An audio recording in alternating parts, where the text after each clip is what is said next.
अस्सलामुअलैकुम बेटा, आज का जो हमारा चैप्टर स्टार्ट है वो क्या है, सेल साइकिल। आज हम इसका इंट्रोडक्शन डिस्कस करेंगे और इसका इंटरफेस डिस्कस करेंगे। इंट्रोडक्शन हमें सेल साइकिल क्या होता है बेटा, एक पेरेंट सेल से दूसरा पेरेंट वन पेरेंट सेल का डिवाइडेड इनटू डॉटर सेल। एक पेरेंट सेल का बेटा डॉटर सेल के अंदर डिवाइड होना, इसको हम क्या कहते हैं, यानी कि एक पेरेंट है ना, इससे डॉटर सेल्स के अंदर डिवाइड होना, इसको हम बेटा क्या कहते हैं, हम इसको सेल साइकिल कहते हैं। सेल साइकिल का प्रोसीजर यानी कि एक इसके अंदर जो चेंज आया है वो उससे डॉटर सेल बना, इसको क्या हम क्या कहते हैं बेटा, सेल का साइकिल। इसके अंदर फेजेस कौन से होते हैं, interphase and mitotic phase. Interphase के अंदर बेटा डिवीजन जो सी होती है वो नॉन अपेरेंट होती है, और माइटोटिक फेज के अंदर एक पीरियड होता है, उससे डिवीजन हो रही होती है।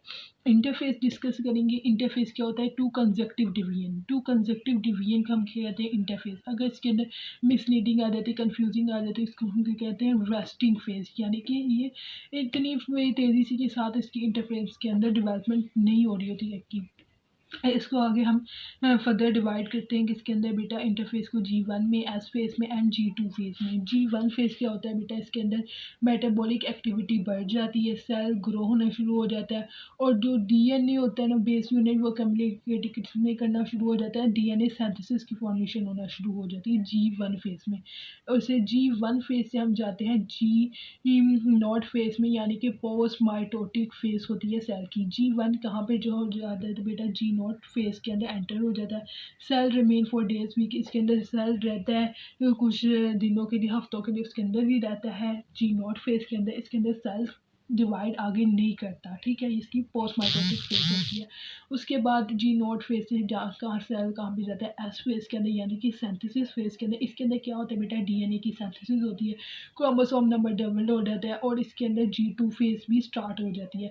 G2 फेज के अंदर बेटा क्या होता है, सेल की डिवीजन होती है। सेल अपनी तैयारी होती है कि वो डिवीजन कर सके, यानी कि क्रोमोसोम्स की मूवमेंट हो रही होती है, इसके अंदर स्पिंडल फाइबर्स की सिंथेसिस होती है। ये 24 आवर्स होता है सेल का।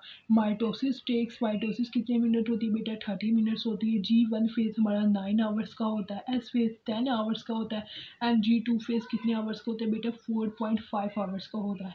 ये सेल के अंदर सेल साइकिल जो कंप्लीट हो जाता है वो किसके अंदर, 90 मिनट्स के अंदर सेल कंप्लीट हो जाता है, फॉर्मेशन हो जाती है। ये देखिए एक यूकैरियोटिक का सेल साइकिल है, देखें इसके अंदर क्या हो जाता है, ये मेल है, इससे सेल साइकिल्स की फॉर्मेशन हो रही होती है, डॉटर सेल्स की फॉर्मेशन होती है आगे से। ये क्रोमोसोम्स है, ये G0 फेज है, G1 फेज है, एस फेज है, एस फेज से आगे फिर G2 फेज है, एंड G2 फेज से आगे से एम फेज की कहती है माइटोसिस फेज, यानी कि इसके आगे से बेटा क्या फॉर्मेशन होगी, डॉटर सेल्स की